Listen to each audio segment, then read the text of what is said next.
Hello everyone, general study में आपका welcome है। आज का भी हमारा प्रश्न प्रतियोगी परीक्षाओं से रिलेटेड है।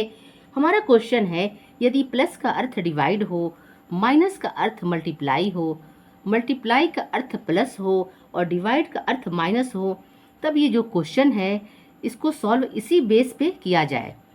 तो कहने का अर्थ ये है कि जो क्वेश्चन की डिमांड है कि प्लस के स्थान पर डिवाइड का सिंबल दर्शाया जाए और माइनस के स्थान पर मल्टीप्लाई का सिंबल दर्शाया जाए और मल्टीप्लाई के स्थान पर प्लस का सिंबल दर्शाया जाए और डिवाइड के स्थान पर माइनस का सिंबल दर्शाया जाए, तब ये क्वेश्चन इसी बेस पे सॉल्व करना है।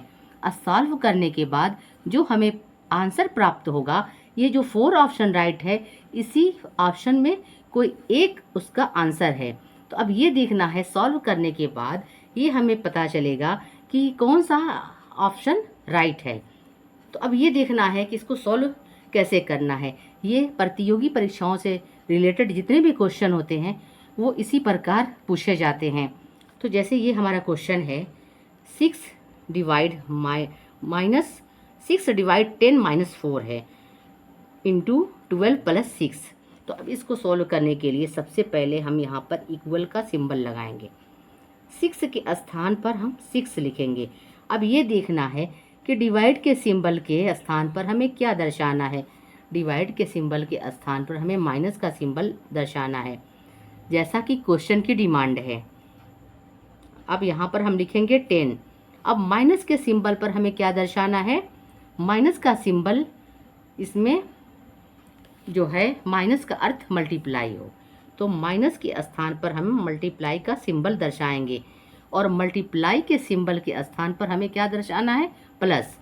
तो अब यहाँ पर 4 लिखने के बाद मल्टीप्लाई के स्थान पर हम प्लस दर्शाएंगे। अब यहाँ पर 12 है तो 12 राइट करेंगे और प्लस के सिंबल के स्थान पर हम डिवाइड का सिंबल लिखेंगे, जैसा कि क्वेश्चन की डिमांड है। यहाँ पर हम डिवाइड का सिंबल लिखेंगे। अब इस क्वेश्चन को सॉल्व करेंगे। अब हमारा क्वेश्चन रेडी है, अब हम इसको सॉल्व करेंगे। इक्वल के सिंबल के नीचे ठीक इक्वल का सिंबल राइट करेंगे। अब यहाँ पर एक बात अवश्य जान लें कि जहाँ पर ये किस प्रकार क्वेश्चन पूछे जाते हैं कि माइनस का सिंबल हो, मल्टीप्लाई हो, प्लस हो, डिवाइड हो, अगर डिवाइड लास्ट में हो या बीच में हो, कहीं भी हो, सबसे पहले डिवाइड ही को सॉल्व करते हैं। तो इस डिवाइड को हमको सॉल्व करने के लिए हमें सबसे पहले हमें 6 राइट करना है। 6 के जस्ट बाद हम क्या लिखेंगे, 10 इंटू 4 प्लस 12 को हम 12 और 6 है। अब यहाँ पर डिवाइड का सिंबल है तो हम 6 से 12 को डिवाइड करेंगे तो हमें क्या प्राप्त होगा, 6 2 12 होता है, ये 2 टाइम कट हो जाएगा, 2 टाइम जाएगा। अब यहाँ पर इक्वल का सिंबल लिखेंगे। यहाँ पर 6 है तो हम 6 लिखेंगे, माइनस का सिंबल है तो माइनस का सिंबल लगाएंगे। 10 को 4 में मल्टीप्लाई करेंगे। 10 को 4 में अगर हम मल्टीप्लाई करेंगे तो हमें क्या प्राप्त होगा, 40 प्राप्त होगा। यहाँ पर प्लस 2 राइट करेंगे। तो सबसे पहले ये देखना है कि यहाँ पर जो 6 है इसके पहले प्लस माना जाएगा और ये भी प्लस है, तो 6 और 2 को हम ऐड करेंगे तो क्या होगा, 8 होगा। 8 और माइनस 40 यहाँ पर लिखेंगे। तो अब हमें जो आंसर प्राप्त होगा, यहाँ पर हम लिख रहे हैं 40 है और 8 है, माइनस 40 है।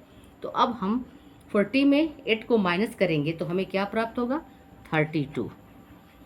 40 में 8 को माइनस करेंगे तो हमें 32 प्राप्त होगा। तो अब ये भी देखना है कि 40 से पहले माइनस का सिंबल है तो हम यहाँ पर माइनस का सिंबल लगाएंगे, क्योंकि माइनस ज़्यादा है, 40 ज़्यादा है, तो इसलिए यहाँ पर माइनस का सिंबल लगेगा। तो अर्थात ये ही हमारा आंसर है। तो इसमें 32 माइनस 32 यही है। तो आंसर हमें क्या प्राप्त हुआ, ये 4 ऑप्शन जो मैंने राइट किया है, इसमें जो ए है वो क्या है, हमारा यही आंसर है। तो ये यहाँ पर टिक लगाते हैं। तो ये क्वेश्चन सॉल्व करने का यही तरीका है। तो माइनस 32 यही हमें आंसर प्राप्त हुआ है। इससे ये ज्ञात होता है कि जो ऑप्शन फर्स्ट है ए, यही इसका आंसर है, सटीक आंसर है। तो आई होप कि मेरे पढ़ाने का तरीका आपको अच्छा लगा होगा। अगर अच्छा लगा हो तो प्लीज़ मेरे वीडियो को लाइक, शेयर एंड चैनल को सब्सक्राइब अवश्य करिए और कमेंट बॉक्स में अपनी राय अवश्य दीजिए कि मेरा पढ़ाना आपको कैसा लगा। थैंक्स।